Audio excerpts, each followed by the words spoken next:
হয়েছে। মনে রাখতে হবে প্রায় জানুয়ারি মাসের পরে আমরা দ্বিতীয়বারের মমতা বন্দ্যোপাধ্যায়ের নেতৃত্বে দ্বিতীয়বারের জন্য মামাটি মানুষ আমাদের ক্ষমতায় বসিয়েছেন। এটাই প্রথম কর্মসমিতি, জাতীয় কর্মসমিতির মিটিং। আমরা প্রথম প্রস্তাবে বাংলার মামাটি মানুষ এবং যারা বাইরে থেকেও আমাদের সমর্থন করেছেন, বিশিষ্ট জনেরা, বিভিন্ন রাজ্যের তরফ থেকে যারা মমতা বন্দ্যোপাধ্যায়ের পিছনে এসে দাঁড়িয়েছেন, তাদেরকে সকলকে আমরা আমাদের দলের পক্ষ থেকে, মমতা বন্দ্যোপাধ্যায়ের পক্ষ থেকে আমরা কৃতজ্ঞতা প্রকাশ করি। আমরা আমাদের শ্রদ্ধা, আমাদের শুভেচ্ছা ও অভিনন্দন জানাই। দ্বিতীয় একটি প্রস্তাব, সেই প্রস্তাবে জাতীয় কর্মসমিতি ঠিক করেছে, যা পরবর্তীকালে তিনটের মিটিং এর ভার্চুয়ালিতে স্বয়ং মমতা বন্দ্যোপাধ্যায় তার উপস্থাপনা করেছিলেন এবং পাস হয়েছে। সেটা হচ্ছে এক ব্যক্তি এক পদ। এবং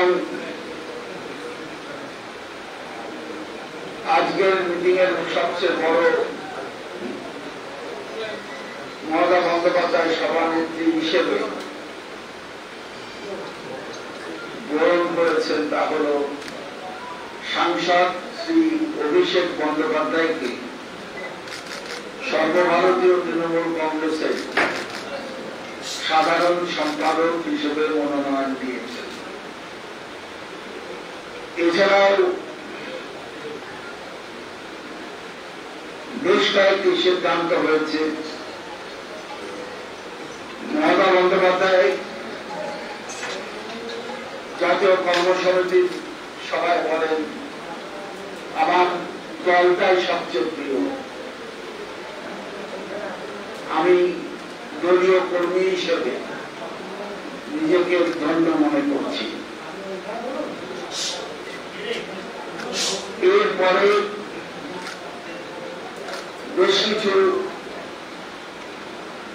বদলের কথা তিনি বলেছেন, যা সবাই গৃহীত হয়েছে। এক হচ্ছে কাকলি ঘোষ দস্তিদারকে বাংলার মহিলা সভানেত্রী হিসেবে মনোনীত করা হয়েছে। সায়নী ঘোষকে যুব তৃণমূল কংগ্রেসের সভানেত্রী হিসেবে ঘোষণা করা হয়েছে। এছাড়া সাংগঠনিক বিষয়ে কিছু সিদ্ধান্ত নেওয়া হয়েছে। বঙ্গজননীতে সাংসদ মালা রায়কে সভানেত্রী ঘোষণা করা হয়েছে। পূর্ণেন্দু বসুকে ক্ষেত মজদুর সেল যে আছে আমাদের, সেই সেলের তাকে প্রদান করা হয়েছে। যে আমাদের আইটিটিএমসি আছে শ্রমিক সংগঠন, সেই শ্রমিক সংগঠনের প্রধান হিসেবে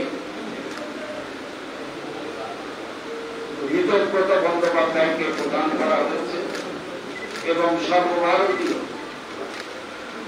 সর্বভারতীয় ট্রেড ইউনিয়নের সভানেত্রী হিসেবে দুলা সেন কাজ করবেন। তিনি দল সকলকে বলেছেন, কৃতজ্ঞতা প্রকাশ করেছেন আমাদের সহকর্মীদের, যারা প্রকৃত সম্পদ আমাদের, সেই সমস্ত সহকর্মীকে তিনি ধন্যবাদ জানিয়েছেন। আমাদের যে কালচারাল সেল এটা পুনর্গঠিত হয়েছে, পুনর্গঠিত হয়ে কালচারাল সেলে প্রধান হয়েছেন রাজ চক্রবর্তী। এইরকম ভাবে আমাদের রাজ্য কমিটিতেও কুণাল ঘোষ সাধারণ সম্পাদক হিসেবে এসেছেন। এছাড়া শান্তিকা ব্যানার্জি এবং অসীম মাঝি সহ বেশ কিছু 4 জনকে সম্পাদক হিসেবে করা হয়েছে। আমি এই ব্যাপারে সাংগঠনিক বিষয়টি আমি সুব্রত বক্সিকে বলছি, সুব্রত বক্সি যদি ঘোষণা করেন।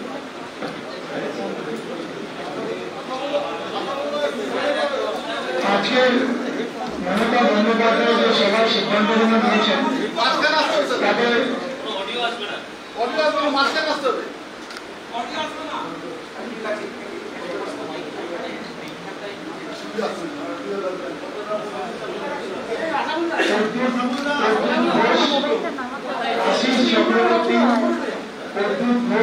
আশিস চক্রবর্তী, অসীম মাঝি, বেচারাম মান্না এদের রাজ্য সম্পাদক হিসেবে জায়গা করে দেওয়া হয়েছে।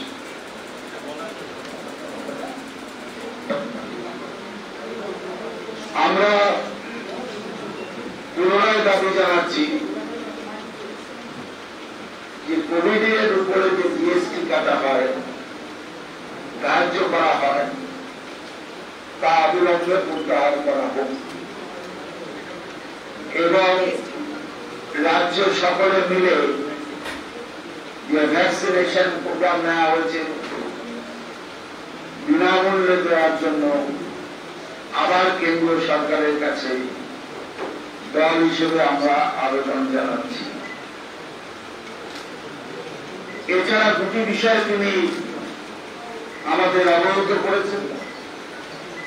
এরপরে 1 মাসের মধ্যে জেলা স্তরে যেখানে যেখানে পরিবর্তন করা সম্ভব সেটা বিচার বিবেচনা করে তিনি করবেন সুব্রত বক্সি। সেটা পরবর্তীকালে আমরা বসে তার সিদ্ধান্তকে আপনাদের কাছে জানিয়ে দেব। আরো একটি প্রস্তাবে এটা সিদ্ধান্ত নেওয়া হয়েছে, সর্বভারতীয় তৃণমূল কংগ্রেস বাংলার বাইরেও সংগঠনকে নিয়ে নেওয়ার জন্য, সংগঠনকে শক্তিশালী করবার জন্য লক্ষ্যে আমরা কাজ শুরু করব। সে ব্যাপারেও সাংসদরা যারা দিল্লিতে আছেন, সৌগতরা বলুন, সুদীপ বন্দ্যোপাধ্যায় বলুন, ডেরেক ওব্রায়ান বলুন, অভিষেক বন্দ্যোপাধ্যায় বলুন, সকলে মিলে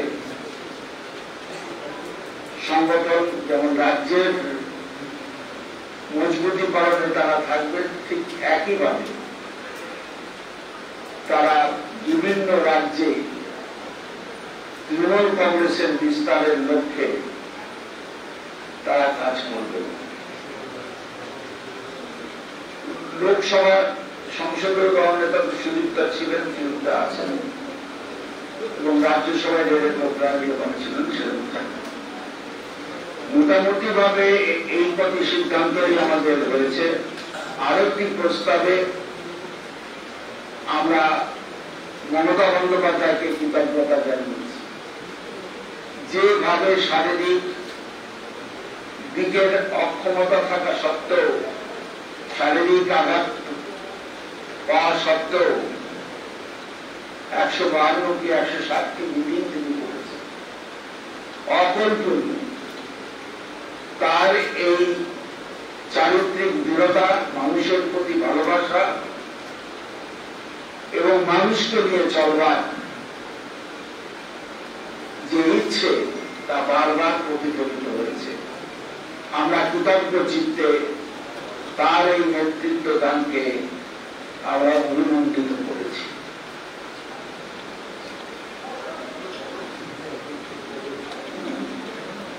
যারা আসতে চাইছে তাদের ব্যাপারে কি হচ্ছে?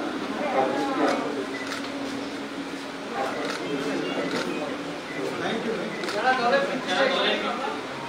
ব্যাপারে মমতা বন্দ্যোপাধ্যায় চূড়ান্ত সিদ্ধান্ত নেবেন এবং এ ব্যাপারে তিনি কমিটি করবেন। এখন কোনো সিদ্ধান্ত হয়নি, কোনো আলোচনাই হয়নি। তার কারণ হচ্ছে সমস্ত বিষয়টি মমতা বন্দ্যোপাধ্যায় নিজে দেখছেন এবং তিনি পরবর্তীকালে ছোট কমিটি করে দেবেন যদি সেরকম কোনো সিদ্ধান্ত গ্রহণ করা।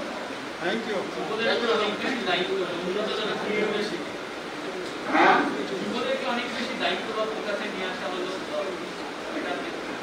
আমি যখন ছাত্র রাজনীতি করতে এসেছিলাম তখন যুব নেতা ছিলেন সুদীপদার, আমি সুনিতা লোকসভার দলের নেতা। তো আস্তে আস্তে তো সবাইকে এটা একটা সংমিশ্রণ কঠিন এবং নতুন এখনো পর্যন্ত। আমি আবার বাবার একই কথা বলছি, এগুলো 4 মাসের মধ্যে মমতা বন্দ্যোপাধ্যায় তার যে যে জেলাগুলো পুনর্গঠিত করবার কথা সেই সব জেলা পূরণ করবে।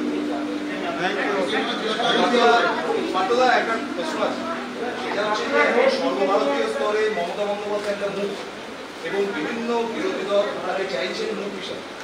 এই ব্যাপারে সামনে নির্বাচন রয়েছে উত্তরপ্রদেশ এবং ত্রিপুরা, আপনাদের কোনো ভাবনা চিন্তা?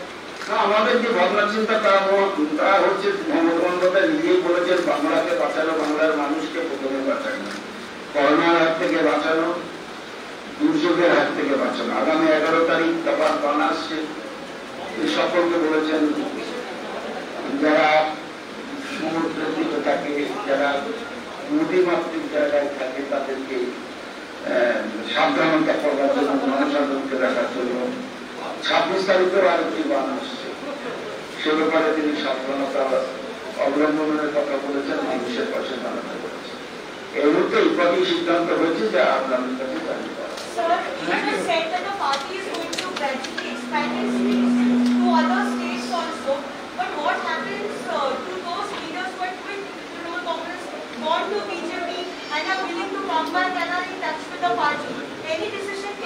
There are no decision taken in the matter. Matter is left to Mamata Banerjee. Okay, thank you.